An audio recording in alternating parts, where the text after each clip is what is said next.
Selamat pagi dan salam sejahtera untuk kita semua. Hari ini kita akan melanjutkan perkuliahan kita. Yang pertama saya mau review saja sebentar berkaitan dengan perkuliahan kita. Jadi hari ini kita akan kuliah hukum acara PTUN, ya, hukum acara Pengadilan Tata Usaha Negara. Yang pertama dari pertemuan kita kali ini, capaian pembelajaran yang diharapkan mahasiswa mampu untuk mencapainya adalah pertama, mahasiswa diharapkan mampu untuk menganalisis bagaimana prosedur beracara dalam hukum acara PTUN. Itu yang pertama. Yang kedua, mahasiswa dapat menyusun dokumen persidangan mulai dari proses gugatan sampai dalam proses penyusunan gugatan dalam pengadilan tata usaha. Dan ketiga, mahasiswa mampu menerapkan dan memahami berkaitan dengan prosedur tata urutan dalam proses beracara dalam pengadilan tata usaha negara. Sebelum kita masuk dalam perkuliahan kita kali ini, saya akan review sedikit berkaitan dengan materi minggu lalu, yaitu kita mempelajari mengenai karakteristik dari pengadilan tata usaha negara. Dan kita tahu bahwa pengadilan tata usaha negara itu adalah suatu pengadilan yang secara khusus mengadili dan memeriksa perkara berkaitan dengan kasus-kasus yang berkaitan dengan tata usaha negara atau administrasi negara. Raffi, Anda bisa menceritakan apa sih sebenarnya yang bisa menjadi pihak penggugat dan tergugat dalam pengadilan tata usaha negara? Baik, terima kasih Pak.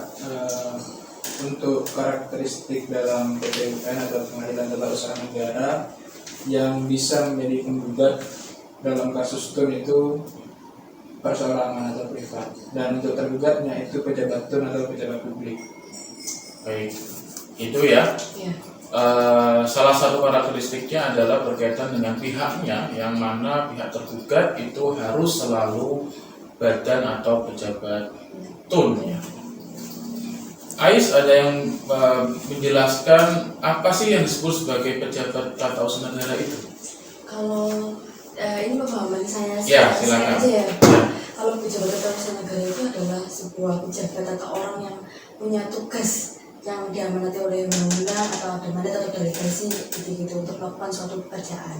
Nah, dia bisa membuat sebuah keputusannya itu berakibat hukum pada masyarakat biasa. Baik, itu ya sedikit review dari saya.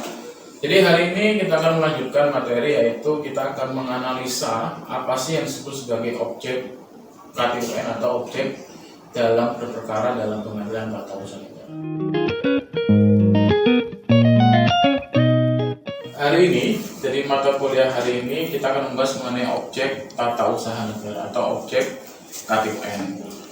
Jadi nanti dalam kelas ini saya akan memberikan suatu kasus dalam bentuk video. Jadi nanti kalian akan dibagi kelompok, tinggal kelompoknya dua kelompok, untuk menganalisis apakah dalam video itu termasuk objek TUN yang bisa digugat di PTUN atau tidak. Jadi yang pertama kita harus tahu mengenai teori bagaimana menentukan suatu KTUN itu bisa digugat di pengadilan tata usaha negara. Jadi pertama dasar hukumnya adalah pasal 1 angka 3 Undang-Undang Nomor 5 Tahun 86, yaitu apa sih objek TUN itu atau KTUN itu adalah suatu keputusan yang dikeluarkan oleh badan atau pejabat TUN yang sifatnya tertulis, individual, konkret, dan final.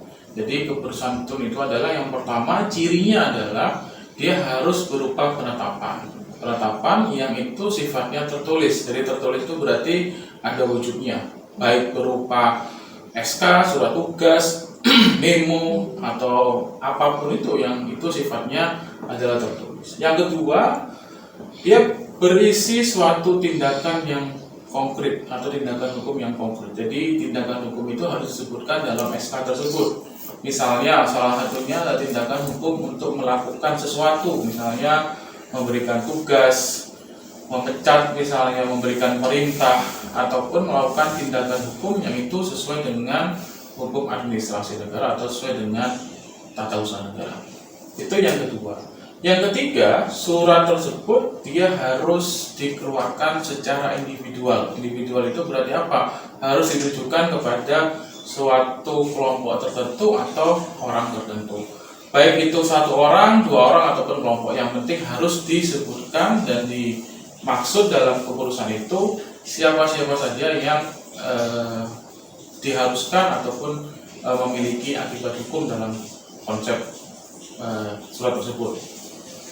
Dan terakhir, dia pasti menimbulkan akibat hukum. Akibat hukum itu berarti apa? Setelah seseorang ataupun kelompok orang menerima KTPN itu, maka dia pasti memiliki akibat hukum. Misalnya kalau dia dipecat, maka dia akan tidak mendapatkan gaji. Kemudian kalau mahasiswa di DO, maka dia akan kehilangan hak dan kewajiban dia sebagai mahasiswa. Sehingga kalau kita bicara keputusan TUN sebagaimana diatur dalam Undang-Undang PTUN, itu sebenarnya tinggal kita meringkas saja bahwa dia itu pasti bersifat tertulis, individual, konkret, dan final. Jadi berisi tindakan nyata dan final. Final itu berarti apa? Dia bisa dilaksanakan. Ketika sudah bisa dilaksanakan, maka dia akan menimbulkan akibat hukum bagi seseorang. Jadi itu salah satu syarat keputusan objek KTUN itu bisa digugat di Pengadilan Tata Usaha Negara. Objek yang lain berdasarkan Undang-Undang PTUN dan Undang-Undang Administrasi Pemerintahan ada penetapan yang itu sifatnya fiktif. Jadi fiktif itu berarti apa? Penetapannya bisa berupa penetapan yang berisi tindakan penolakan ataupun berisi tindakan sikap diam. Atau sikap diam itu berarti apa? Pejabat TUN tidak mengindahkan atau tidak melakukan tindakan apapun. Jadi itu dianggap KTUN-nya ditolak. Maka itu juga bisa diajukan gugatan di PTUN. Tapi kita akan fokus kepada objek gugatan secara tertulis. Dan kalian diharapkan nanti bisa melakukan analisa apakah objek yang nanti kita akan paparkan itu menjadi objek TUN yang bisa digugat atau tidak. Karena ada objek TUN yang memang tidak bisa digugat dan itu memang sifatnya sama persis dengan objek TUN yang tadi saya sebutkan. Oke, untuk bisa kalian menganalisis lebih dalam mata kuliah ini, untuk bisa menganalisis apa sih objek TUN yang bisa digugat, terutama mengenai syarat-syarat tadi, yaitu penetapan tertulis, konkret, individual, final, itu menjadi salah satu hal yang menjadi capaian dalam mata kuliah kali ini. Karena ketika kalian bisa menganalisa objek TUN yang bisa digugat dan yang nggak bisa digugat, itu menjadi salah satu poin penting dan itu berbasis problem atau kasus yang ada di lapangan. Jadi saya habis ini akan menampilkan video yaitu kasus yang memang terjadi secara nyata dan nanti kalian silakan untuk membentuk kelompok, tinggal dua saja, kelompok 1 dan kelompok 2 untuk bisa menganalisis. Yang pertama adalah analisis berkaitan dengan apakah objek tersebut itu merupakan objek tata usaha negara berdasarkan tentunya berdasarkan dengan analisis hukum yang ada, berdasarkan peraturan perundang-undangan yang ada. Dan yang kedua adalah objek tersebut ketika bisa digugat di Pengadilan Tata Usaha Negara, apa dasar hukum atau dasar analisis dalam mengajukan gugatan. Tentu kita sudah belajar di minggu kemarin bahwa ada 2 alasan dalam mengajukan gugatan TUN, yaitu yang pertama adalah melanggar asas umum pemerintahan yang baik atau AUPP yang ada dalam Undang-Undang Administrasi Pemerintahan ataupun dalam berbagai perundang-undangan, itu pasti ada asas umum pemerintahan yang baik. Yang kedua adalah melanggar peraturan perundang-undangan, baik berupa Undang-Undang Dasar, Undang-Undang, Peraturan Menteri, PP dan sebagainya sampai ke tingkatan bawah. Kalian bisa analisis apa yang bisa dipakai dasar hukum untuk mengajukan gugatan di pengadilan berdasarkan kasus yang akan saya tampilkan di video. BINUS University menerapkan peraturan dropout bagi mahasiswa yang kedapatan menyontek di saat melangsungkan ujian. Peraturan ini disesuaikan dengan aturan tata tertib kehidupan kampus atau ATTKK yang baru. Peraturan ini merupakan tindakan tegas BINUS University dalam menciptakan suasana kondusif selama ujian berlangsung. Macam-macam pelanggaran yang termasuk diantaranya adalah plagiarisme, menyontek, dan melakukan tindakan yang termasuk dalam perbuatan kecurangan dalam mengerjakan ujian. Kebijakan ini selanjutnya akan diterapkan pada ujian-ujian berikutnya. Lalu, bagaimana tanggapan mahasiswa terhadap sanksi dropout bagi mahasiswa yang menyontek? Tidaknya ada persetujuan dari orang tua dan mereka juga menyetujui bahwa kalau memang anaknya nyontek itu DO itu sih oke gitu. Cuman kalau yang langsung DO seperti ini kayaknya sih agak kurang setuju gitu. Cuma memang penerapannya sih sudah bagus, maksudnya ini shock terapi juga buat yang lain, cuman kalau langsung DO tuh kayaknya agak kurang setuju sih sebenarnya. Ya. Kebijakan yang menyontek sama dengan DO ini kurang efektif, soalnya kita di sini sebagai mahasiswa udah bayar buat kuliah, tapi tiba-tiba kalau misalnya ketahuan nyontek gitu langsung DO. Harusnya kayak dikasih 3 kali kesempatan, kalau misalnya udah 3 kali baru di DO, jangan ujuk-ujuk DO aja. Jadi menurut saya kurang efektif. Menurut saya sih peraturan yang baru itu dari BINUS bagus banget sih. Kenapa? Soalnya coba kita lihat ke masa depan nanti, kan kita pengen bangun Indonesia yang lebih bagus. Buat gak nyontek itu bikin koruptor juga nggak ada lagi. Mudah-mudahan sih dengan peraturan ini bikin kita sebagai mahasiswa yang bakal ngejalanin negara ini di masa depan nanti bakal bikin Indonesia lebih maju lagi. Itu aja sih. Ya, terkait dengan kebijakan yang berlaku di BINUS yang mencontek di DO, saya sih setuju dengan kebijakan tersebut karena mencontek sendiri kalau menurut saya merupakan suatu tindak kecurangan.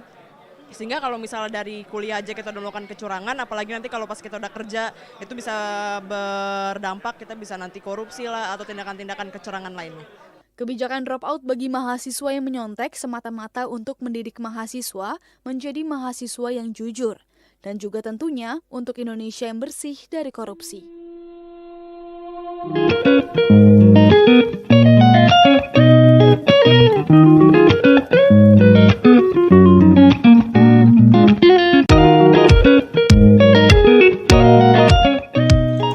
Baik, waktu diskusi sudah habis 15 menit. Jadi silakan kelompok 1 dulu, Raffi, untuk bisa mempresentasikan hasil diskusinya. Baik, terima kasih. Assalamualaikum warahmatullahi wabarakatuh. Assalamualaikum warahmatullahi wabarakatuh. Di sini saya akan mempresentasikan hasil diskusi kelompok 1, yang mana ada 2 isu hukum di sini. Yang pertama, apakah objek yang mana di sini SK Rektor merupakan objek TUN. Perlu kita ketahui bersama bahwasanya karakteristik dari PT-UN itu ada 2. Yang pertama, umumnya mengadili tentang KT-UN. Yang kedua, penggugatnya privat atau perorangan, dan yang digugat atau tergugat itu merupakan pejabat publik atau pejabat TUN. Yang kedua, dalam Undang-Undang Nomor 5 Tahun 86 Pasal 1 Ayat 3 di sini mengatur tentang keputusan tata usaha negara atau KTUN adalah sebuah penetapan tertulis yang dikeluarkan oleh badan atau pejabat TUN yang berisi tindakan hukum tata usaha negara yang berdasarkan peraturan perundang-undangan yang berlaku, yang bersifat konkret, individual, dan final, yang menimbulkan akibat hukum bagi seseorang atau badan hukum perdata. Dari penjelasan tersebut bisa kami simpulkan bahwasanya SK Rektor yang dikeluarkan oleh Universitas BINUS dalam hal ini merupakan objek TUN. Meskipun BINUS itu merupakan suatu universitas swasta, namun pengangkatan dari rektor itu melalui SK dari Kemendikbudristek. Jadi untuk isu pertama sudah terjawab, apakah objek SK Rektor tersebut merupakan objek TUN? Jawabannya iya. Yang kedua, apa dasar hukum untuk mengajukan gugatan kepada PT-UN berdasarkan kronologi yang dialami oleh mahasiswa di BINUS? Yang pertama, ada Undang-Undang Dasar Pasal 28 huruf C dan juga E, yang mana di situ mengatur tentang bahwasanya setiap orang itu berhak untuk mendapatkan pendidikan yang layak, lalu setiap orang berhak mengembangkan diri melalui pemenuhan kebutuhan dasarnya, berhak mendapatkan pendidikan dan memperoleh manfaat dari ilmu pengetahuan dan teknologi, seni dan budaya demi meningkatkan kualitas hidupnya dan demi kesejahteraan umat. Pasal 28C ayat 2, setiap orang berhak untuk memajukan dirinya dalam memperjuangkan haknya secara kolektif untuk membangun masyarakat, bangsa, dan negaranya.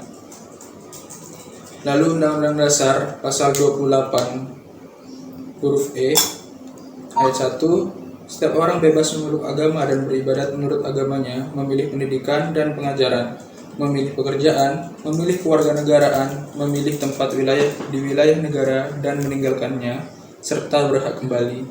Ayat 2, setiap orang berhak atas kebebasan meyakini kepercayaan, menyatakan pikiran dan sikap sesuai dengan hati nuraninya. Ayat 3, setiap orang berhak atas kebebasan berserikat, berkumpul dan mengeluarkan pendapat. Itu untuk dasar hukum gugatan yang pertama. Untuk dasar hukum gugatan yang kedua, itu ada Undang-Undang Nomor 20 Tahun 2003 tentang Sistem Pendidikan Nasional. Selanjutnya dalam pasal 51 ayat 2 Undang-Undang 20 Tahun 2003 dijelaskan bahwa pengelolaan satuan pendidikan tinggi dilaksanakan berdasarkan prinsip otonomi, akuntabilitas, jaminan mutu, dan evaluasi yang transparan.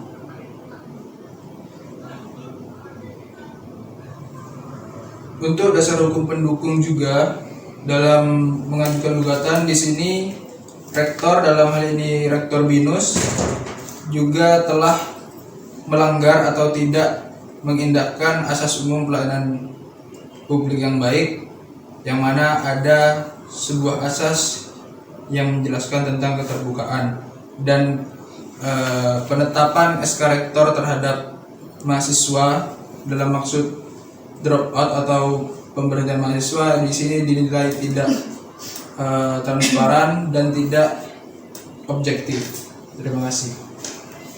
Oke, aplaus untuk kelompok 1. Oke, selanjutnya silakan kelompok 2 untuk mempresentasikan hasil diskusinya. Silakan Ais untuk mempresentasikan hasil diskusi kelompok 2. Silakan. Baik, terima kasih atas kesempatannya Pak untuk mempresentasikan kegiatan hari ini. Di sini saya akan mempresentasikan hasil diskusi dari kelompok 2 berdasarkan kasus yang tadi telah kita lihat ya, videonya itu tentang pen-DO dari mahasiswa. Jadi mahasiswa ini di-DO oleh BINUS karena dia terbukti melakukan sebuah kegiatan yang kalau terbukti sih diduga mencontek ya. Jadi di sini pertanyaan pertama adalah apakah SK Rektor termasuk objek gugatan KTUN? Di sini kita bisa lihat bahwa objek dari gugatan KTUN sendiri ini, keputusan TUN itu adalah penetapan tertulis yang dikeluarkan oleh badan atau pejabat yang berisi tindakan hukum TUN yang berdasarkan peraturan perundang-undangan yang berlaku, bersifat konkret, individual, serta menimbulkan akibat hukum bagi seorang atau individu. Di sini memang mungkin teman-teman ada yang berpendapat atau berpikiran bahwa ini kan PTS, kenapa kok SK-nya bisa digugat? Ya walaupun dia ini PTS, dia bukan PTN, tapi kan untuk penetapan rektor sendiri itu pasti tetap ada campur tangan dan persetujuan dari Menteri Pendidikan. Jadi rektor ini juga menerbitkan keputusan itu dikualifisir sebagai pejabat TUN, dan akhirnya segala keputusan yang dalam bentuk SK itu bisa digugat di PTUN. Lalu dasar dari argumen ini kita bisa lihat banyak sekali putusan MA, termasuk dalam putusan MA nomor 210 tahun 2001 dalam sengketa antara Hengki Idris Isa melawan Rektor Universitas Tarumanegara. Lalu di sini dari pertanyaan pertama jelas sudah terjawab ya kalau SK tersebut dapat digugat. Lalu pertanyaan kedua adalah apa dasar untuk menggugat SK tersebut? Maka dasar untuk menggugat SK tersebut adalah yang pertama, kita bisa ambil pada pasal 28C dan E Undang-Undang Dasar tahun 1945. Lalu di sini ada pasal 13 UU 11 tahun 2005 tentang Konvenan Internasional Hak Ekonomi Sosial Budaya, di mana pada pasal 13 ini adalah pasal pendidikan. Lalu di sini juga ada pasal 51 ayat 2 UU 20 tahun 2003. Lalu juga ada pasal 37 UU 20 tahun 2003 serta ada juga UU Sisdiknas. Lalu pada pasal 4 ayat 1 Sisdiknas sendiri berbunyi pendidikan diselenggarakan secara demokratis dan berkeadilan serta tidak diskriminatif dengan menjunjung tinggi hak asasi manusia, nilai keagamaan, nilai kultural, dan kemajemukan bangsa. Untuk selanjutnya ini ada pasal 51 ayat 2 Sisdiknas yang berbunyi pengelolaan satuan pendidikan tinggi dilaksanakan berdasarkan prinsip otonomi, akuntabilitas, jaminan mutu, dan evaluasi yang transparan. Dan di sini juga keputusan SK tersebut itu melanggar asas-asas umum pemerintahan yang baik, di mana tidak ada transparansi. Kenapa peserta didik itu di DO, tidak ada evaluasi dan tidak ada evaluasi yang transparan seperti itu. Baik, aplaus untuk kelompok 2. Oke, terima kasih atas presentasinya kelompok 1 dan kelompok 2. Jadi kesimpulan kita hari ini adalah yang pertama dari pemecahan masalah tadi, yang pertama memang kita bisa menganalisis bahwa keputusan tata usaha negara itu adalah suatu keputusan yang memang dikeluarkan pertama secara tertulis ya. Jadi tertulis itu berarti ada SK-nya, ada bentuknya. Yang kedua adalah konkret. Konkret itu berarti ada suatu hal yang tertentu yang memang disebutkan dalam SK tersebut. Individual jelas bahwa SK itu harus ditujukan kepada orang perorangan atau individu-individu tertentu. Dan ketiga adalah menimbulkan akibat hukum, yang mana salah satunya dalam kasus itu diduga bahwa mahasiswa tersebut menyontek dan akibat hukumnya apa? Yaitu dengan adanya DO. Kemudian dari kasus itu kita juga belajar bagaimana kita bisa menganalisis apa argumentasi yang bisa kita lakukan ketika kita jadi mahasiswa, yang mana kita bisa melakukan gugatan ke PT UN. Yang pertama tadi sudah dijelaskan oleh kelompok 1 dan kelompok 2 bahwa yang pertama dari segi peraturan perundang-undangan kita tahu sendiri bahwa jaminan hak atas pendidikan itu merupakan jaminan dari asasi manusia itu sendiri, sehingga ketika ada institusi pendidikan terutama pejabat publik yang melakukan tindakan DO, berarti itu dia akan mencerabut hak atas pendidikan dari mahasiswanya, sehingga disitulah kita harus melihat bahwa hak itu harus diperhatikan oleh negara dan tidak boleh dilakukan secara semena-mena. Itu yang pertama. Yang kedua, kita akan bicara mengenai prinsip tadi disebut oleh kelompok 1, yaitu asas umum pendidikan yang baik. Jadi ada pengelolaan pendidikan tinggi yang secara evaluasi, transparansi, kemudian dalam konteks ini adalah bagaimana proses penjatuhan sanksi itu dilaksanakan secara akuntabel dan memang dilakukan secara evaluasi yang menyeluruh. Jadi disitulah kita bisa melihat bahwa pasal-pasal yang dipresentasikan tadi itu adalah bisa menjadi sangat dasar untuk mengajukan gugatan di PTU. Dan itu kalian nanti bisa menuliskan dan bisa melakukan itu dalam proses penyusunan gugatan yang akan kita ajarkan dan akan kita bahas di minggu selanjutnya. Jadi kira-kira itu mungkin kesimpulan dari kuliah kita hari ini. Kurang lebihnya saya mohon maaf. Kita akan ketemu di minggu ke depan dengan materi penyusunan surat gugatan di Pengadilan Tata Usaha Negara. Wabillahi taufiq wal hidayah. Wassalamualaikum warahmatullahi wabarakatuh. Waalaikumsalam.